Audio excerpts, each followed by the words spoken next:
വാവ super മാർക്കറ്റിൽ പോയി എന്നത്തെയും പോലെ വീട്ടിലേക്ക് മടങ്ങവേ ഓട്ടോയ്ക്കുള്ളിൽ കനത്ത മൗനം. സുരേഷേട്ടൻ എന്തൊക്കെയോ ചോദിക്കുന്നു. എന്താണെന്ന് വ്യക്തമല്ലാതെ വാവ മൂളിക്കൊണ്ടിരുന്നു. എന്തു പറ്റിയെന്ന് പലതവണ സുരേഷേട്ടൻ ചോദിച്ചു. തലവേദന എന്ന് മാത്രം പറഞ്ഞു. ഭയമാണിപ്പോൾ. ചുറ്റുമുള്ള ആരെയും വിശ്വസിക്കാനാവില്ല. ഓട്ടോയിൽ നിന്നിറങ്ങി ഒന്നും മിണ്ടാതെ ഇറങ്ങിപ്പോകുന്നവളെ സുരേഷേട്ടൻ്റെ മുഖം ചൊളിച്ചൊന്ന് നോക്കി. എവിടെയെങ്കിലും കിടന്നൊന്ന് ഉറങ്ങിയാൽ മതി എന്നോർത്താണ് അകത്തേക്ക് കയറിയത്. TV ഹൈ വോളിയത്തിൽ ഇരിപ്പുണ്ട്. അടുക്കളയിൽ അമ്മയും മോളും ഉണ്ട്. എന്തൊക്കെയോ കരിച്ചു പോയിക്കുന്ന മണവും. വാവ TV ഓഫാക്കി. മാസം മാസം വരുന്ന കറണ്ട് ബില്ല് 500-ന് മുകളിലാണ്. വാഷിംഗ് മെഷീൻ ഇല്ല, ഫ്രിഡ്ജില്ല, ഇൻഡക്ഷൻ കുക്കറില്ല, മോട്ടറില്ല. എന്നെ കാണിക്കുന്നതാണോ? ഒന്നും അറിയണ്ടല്ലോ. TV നിർത്തിയതറിഞ്ഞ് ഒരുപോലെ അടുക്കളയിൽ നിന്ന് നീണ്ടുവന്ന 2 തല കാണെ വാവ ഉച്ചത്തിൽ പറഞ്ഞുകൊണ്ട് അടഞ്ഞുകിടന്ന റൂമിന് നേരെ തിരിഞ്ഞു. ഇപ്പോൾ എപ്പോഴും ഈ റൂമിങ്ങനെ അടഞ്ഞാണ് കിടക്കാറ്. ഡോറകത്തേക്ക് തള്ളിയപ്പോൾ എന്തിലോ അവൾ തട്ടി. മുന്നോട്ട് നോക്കിയ വാവ തറഞ്ഞു നിന്നുപോയി. വെള്ളിക്കൊലുസിട്ട തൻ്റെ അനുജത്തിയുടെ തൂങ്ങിയിടുന്ന 2 കാലുകൾ.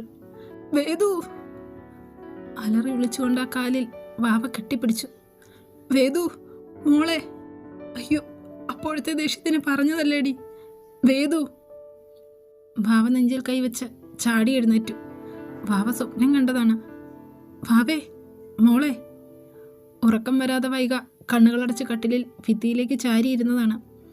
വാവയുടെ ശബ്ദം കേട്ട് ഞെട്ടലോടെ കണ്ണുകൾ വലിച്ചു തുറന്നു. വയ്യെ ചുറ്റിപ്പിടിച്ചിരുന്ന വേദവും ഭയന്ന് വാവയെ നോക്കി. പേടിച്ചരണ്ടിരിക്കുന്ന വാവയെ കണ്ട് വൈക വാവയുടെ കവിളിൽ തട്ടി വിളിച്ചു. ചേച്ചി, വേദു, നമ്മുടെ വേദു! ഞാനപ്പോഴത്തെ ദേഷ്യത്തിന് പറഞ്ഞതാ ചേച്ചി. എന്തോ സ്വപ്നം കണ്ടതാണെന്ന് വൈകയ്ക്കും മനസ്സിലായി. വൈക പിന്നിൽ നിന്ന് വേദുവിനെ പിടിച്ച് വാവയുടെ മുന്നിലേക്ക് നിർത്തി. ദേ നോക്ക്, നമ്മുടെ വേദുവിനൊന്നുമില്ല. വാവ കവിൾ തുടച്ച് വേദുവിനെ മൊത്തത്തിലൊന്ന് നോക്കി. അവളുടെ കയ്യിൽ പിടിച്ച് കട്ടിലിലേക്കിരുത്തി. ചേച്ചി അപ്പോഴത്തെ ദേഷ്യത്തിൽ ഓരോന്ന് പറഞ്ഞതാ. മോള് വിഷമിക്കണ്ട, എന്തായാലും ചേച്ചി നോക്കിക്കോളാം. വേദുവിൻ്റെ കവിളിൽ കൈ ചേർത്ത് പറയുമ്പോൾ വേദു വാവയെ മുറുക്ക പുണർന്ന് കരഞ്ഞു. വൈകയും കണ്ണുകളൊപ്പി. വാവയുടെ മേലോട്ട് ചാരി കട്ടിലിരിക്കുവാണ് വേദു. ഭിത്തിയിലേക്ക് ചാരി വൈകയും നിൽപ്പുണ്ട്. വേദു, നിന്റെ സമ്മതത്തോടെയാണോ? അല്പനേരത്തെ മൗനത്തിന് ശേഷം വാവ ചോദിച്ചു.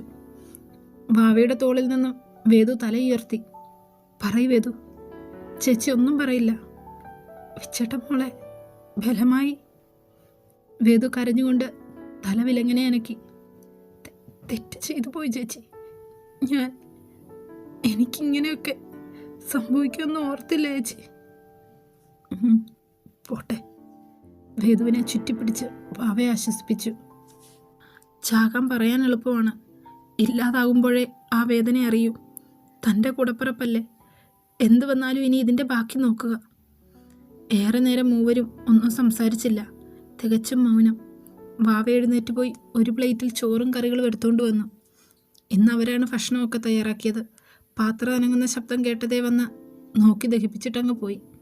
വാവ അതൊന്നും മൈൻഡ് ചെയ്തില്ല. ചേച്ചിക്കും വേദുവിനും വയറ് നിറയെ വാരി കൊടുത്തു. മടി കൂടാതെ ഇരുവരും കഴിച്ചു. വാവയ്ക്ക് വിശപ്പ് തോന്നിയില്ല. ഇനി ഞാൻ പറയുന്നത് 2 പേര് ശ്രദ്ധിച്ചു കേൾക്കണം. 2 പേരും തന്നെ ഉറ്റുനോക്കുന്നുണ്ട്. ഇപ്പോൾ തന്നെ അവർക്കൊക്കെ സംശയം കാണും. ഏതു നേരം ഈ റൂമിൽ തന്നെ ഇരിക്കുന്നത് കൊണ്ട് ഇനി മുതൽ ഒന്നും സംഭവിക്കാത്തതുപോലെ വേണം നമ്മൾ പെരുമാറാൻ.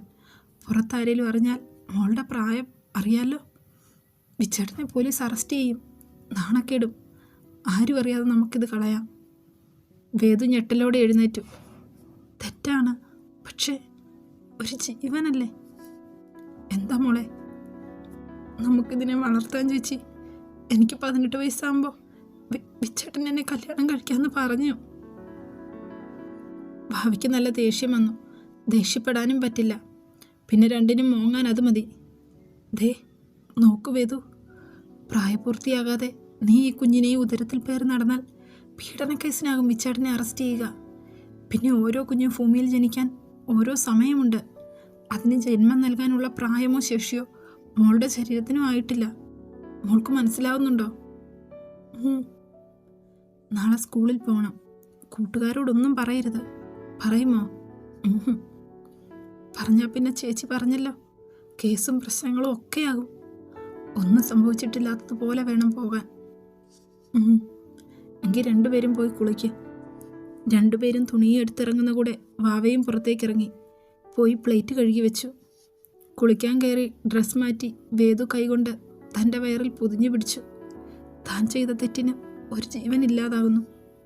വേദു കുളി കഴിഞ്ഞിറങ്ങിയ ശേഷം വൈകിയും പിന്നെ വാവയും കുളിച്ചു.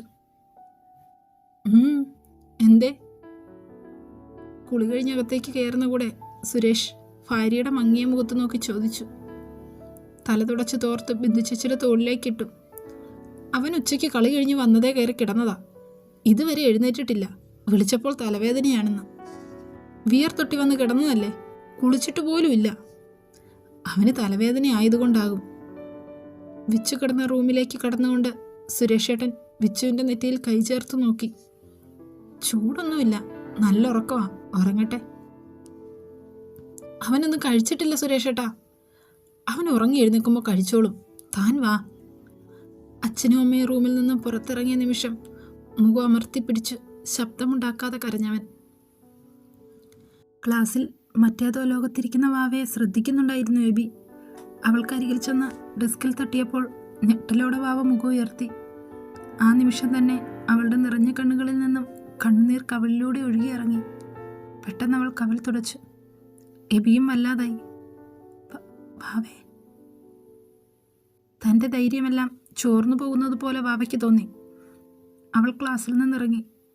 പിന്നെ എബി ക്ലാസ് എടുത്തില്ല. അവൾക്ക് എന്താ പ്രശ്നമെന്നറിയണം. പിന്നാലെ എബിയും ഇറങ്ങി. തൻ്റെ ധൈര്യമെല്ലാം ചോർന്നു പോകുന്നത് പോലെ വാവയ്ക്ക് തോന്നി. അവൾ ക്ലാസ്സിൽ നിന്നിറങ്ങി. പിന്നെ എബി ക്ലാസ് എടുത്തില്ല. അവൾക്ക് എന്താ പ്രശ്നമെന്നറിയണം. പിന്നാലെ എബിയും ഇറങ്ങി. ഇപ്പോൾ ഞാൻ പറഞ്ഞത് എന്തായി? കഴിഞ്ഞ ദിവസം എബി സാറിൻ്റെ അപ്പനും അമ്മയും വൈഷ്ണവിയെ കാണാൻ വന്നിരുന്നു. ഒരു വിവാഹാലോചന. എബി പോകുന്നത് നോക്കി അർജുൻ എഴുന്നേറ്റ് ഫ്രണ്ടിൽ റിൻസിക്ക് അരികിൽ വന്ന് ഡെസ്കിലേക്ക് കയറിയിരുന്നു. ദേഷ്യത്തിൽ അവനെ ഒന്ന് നോക്കിയവൾ. വാവ വാഷ്റൂമിൽ നിന്ന് ഇറങ്ങി വരുന്നതും കാത്ത് എബി അക്ഷമയോടെ പുറത്തു നിന്നു. വാവ ഇറങ്ങി വരുമ്പോൾ എബിയെ കണ്ട് മുഖമൊന്നുയർത്തി നോക്കി. പോക്കറ്റിൽ നിന്നും കർച്ചീഫ് എടുത്തവൻ അവൾക്ക് നേരെ നീട്ടി. കർച്ചീഫ് വാങ്ങി മുഖം തുടച്ചവൾ കയ്യിലത് ചുരുട്ടിപ്പിടിച്ചു. എന്താ നിന്റെ പ്രശ്നം? ഒന്നുമില്ല. വാവ, എനിക്ക് ദേഷ്യം വരുന്നുണ്ട്, നീ കാര്യം പറ. ഒന്നുമില്ലെന്ന് പറഞ്ഞില്ലേ? ഞാൻ വീട്ടിൽ പോവാം. ക്ലാസ്സിൽ കയറി ബാഗും എടുത്തവൾ പുറത്തേക്കിറങ്ങി. അവൾ പോകുന്നത് നോക്കി ലീവ് പറഞ്ഞ് എബിയും പിന്നാലെ ഇറങ്ങി. ഒരു മെഡിക്കൽ ഷോപ്പിൽ നിന്നും വാവ ഇറങ്ങി വരുന്നത് കണ്ട് എബി ബുള്ളറ്റ് ഒതുക്കി അവൾ പോയതിനു ശേഷം മെഡിക്കൽ ഷോപ്പിലേക്ക് കയറി. ഇപ്പോൾ വന്ന പെൺകുട്ടി എന്താ വാങ്ങിയത്? എന്തോ സംശയത്തിൻ്റെ പുറത്ത് അവനങ്ങനെ ചോദിക്കണമെന്ന് തോന്നി. അബോർഷനുള്ള ടാബ്ലറ്റാ, പ്രായമായ ആ സ്ത്രീ പറഞ്ഞു. എബി പരിഭ്രാന്തിയോടെ അവൾക്ക് പിന്നാലെ ചെന്നു. ഏറെ ദൂരം നടന്നിട്ടും അവളെ കാണുന്നില്ലെന്ന് കണ്ടപ്പോൾ നെറ്റി അമർത്തി തടവി ചുറ്റും നോക്കി. കുറച്ച് നീങ്ങി റോഡിൽ നിന്നും അല്പം അകത്തേക്ക് കയറി നിന്ന് വൊമിറ്റ് ചെയ്യുന്നവളെ കണ്ട് ഓടിച്ചെന്നു. ഇന്നലെയും ഇന്നീ നേരം വരെയും ആഹാരം കഴിച്ചിട്ടില്ല, അതിൻ്റെയാണ്. അവൻ ഓടിച്ചെന്നു. ഭാവേ. അവളുടെ പുറം തടവിക്കൊടുത്തു. മതി. എന്താടി നിനക്ക്? എന്തേലും ഒന്ന് പറ. അത്രത്തോളം അവളുടെ അവസ്ഥ കണ്ട് നെഞ്ച് നീറി ചോദിച്ചവൻ. ഒപ്പം അവളുടെ ബാഗിൽ നിന്നും വെള്ളമെടുത്ത് ക്യാപ്പ് തുറന്നു കൊടുത്തു. വായും കഴുകി പകുതിയിലധികം അവൾ കുടിച്ചു. ഇനിയേലും ഒന്ന് പറ, എന്താ നിന്റെ മനസ്സിൽ? നടുറോഡാണെന്ന് പോലും ഓർക്കാതെ വാവ എവിയെ പൂണ്ടടക്കം ചുറ്റിപ്പിടിച്ചു. തൻ്റെ നെഞ്ചിലേക്ക് മുഖം അമർത്തി വെച്ച് കരയുന്നവളെ കണ്ട് പെട്ടെന്ന് പകച്ചുപോയെങ്കിലും വാത്സല്യത്തോടെ അവനവളെ ചേർത്ത് പിടിച്ചു. റോഡിലൂടെ പോകുന്നവരും പാഞ്ഞു പോകുന്ന വാഹനങ്ങളിൽ നിന്നുമൊക്കെ ആളുകൾ ശ്രദ്ധിക്കുന്നുണ്ടെന്ന് മനസ്സിലായപ്പോൾ എബി അവളെ ബലമായി അടർത്തി മാറ്റി. ഇതൊരു റോഡാണ്, പലരും നമ്മളെ ശ്രദ്ധിക്കും.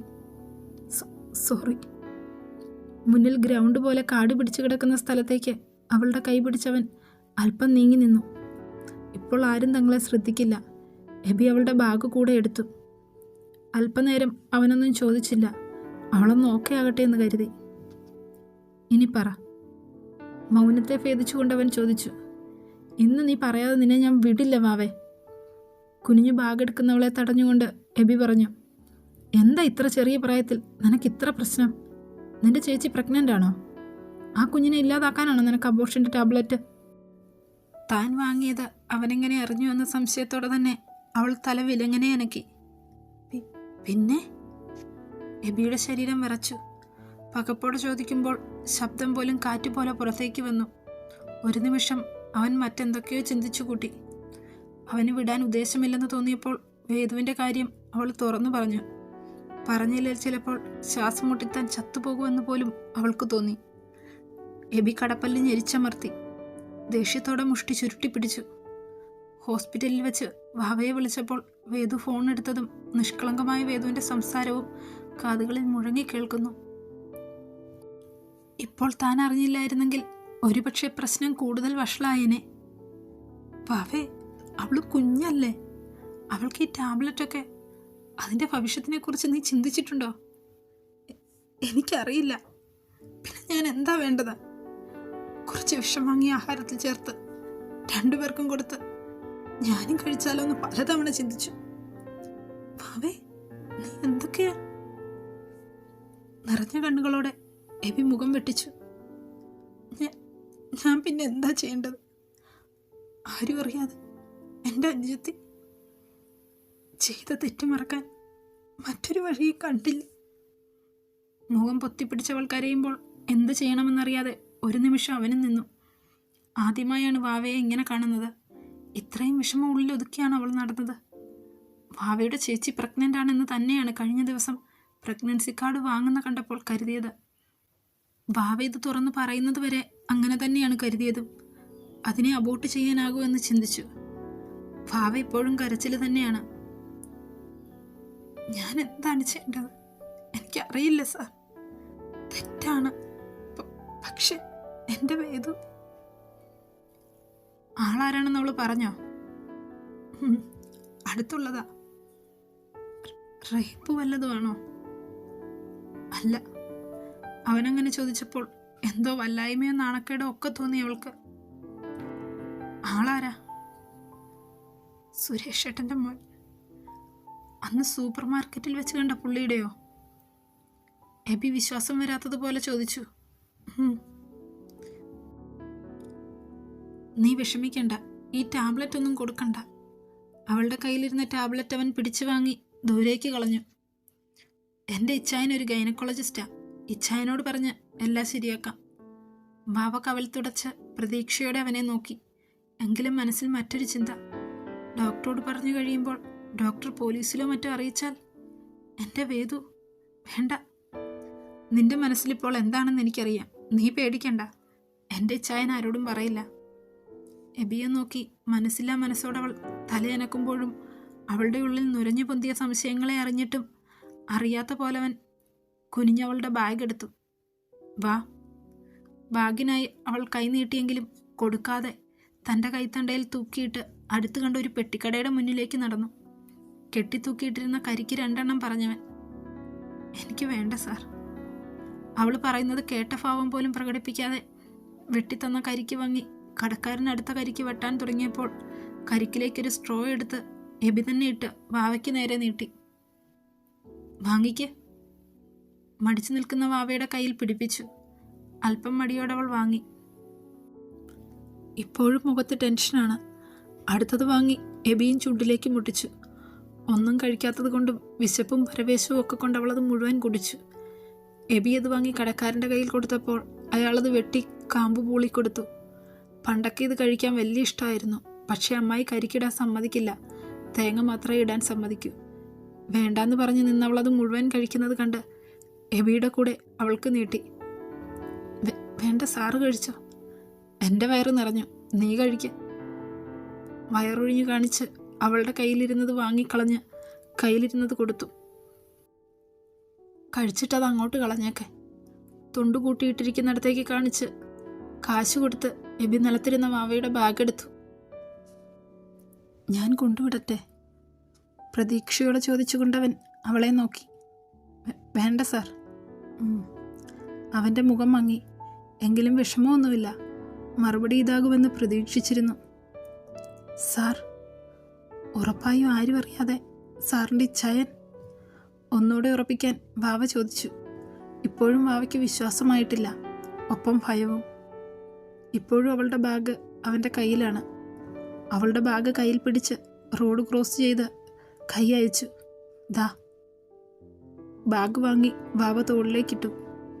വാവ പേടിക്കണ്ട, ഇന്ന് തന്നെ ഇച്ചായനോട് സംസാരിച്ച് ഞാൻ വിളിക്കാം. വാവ തലയനക്കി. നമ്പർ ബ്ലോക്ക് ഒന്ന് മാറ്റിയേക്ക്. മുഖം കൂർപ്പിച്ച് പറയുന്നവനെ നോക്കി ചമ്മലോടെ വാവ തലയിളക്കി. എങ്കിൽ പൊയ്ക്കോ. സാർ. മുന്നോട്ട് നടന്നവൾ വീണ്ടും അവന് നേരെ തിരിഞ്ഞു വന്നു. ടെൻഷൻ അടിക്കാതെ പൊയ്ക്കോ, ഞാനല്ലേ പറഞ്ഞത്. ഇനിയും ടെൻഷനാണേൽ എന്നെ ഓർത്താൽ മതി, അല്ലെങ്കിൽ എന്നോട് വിളിച്ച് സംസാരിച്ചാൽ മതി. ഒന്നും പറയാതെ മുഖം വെട്ടിച്ച് മുന്നോട്ട് നടക്കുന്നവളെ നോക്കി അല്പസമയം നിന്നവൻ ബുള്ളറ്റിനരികിലേക്ക് തിരിഞ്ഞു നടക്കുമ്പോൾ എബിയുടെ മുഖം വലിഞ്ഞു മുറുകി. ചെറിയൊരാശ്വാസത്തിൽ വീട്ടിലേക്ക് നടക്കുമ്പോൾ അവൾ അറിഞ്ഞിട്ടുണ്ടാവില്ല വേദു കാരണം തങ്ങളുടെ ജീവിതം മുഴുവൻ മാറി മറിയാൻ പോകുകയാണെന്ന്.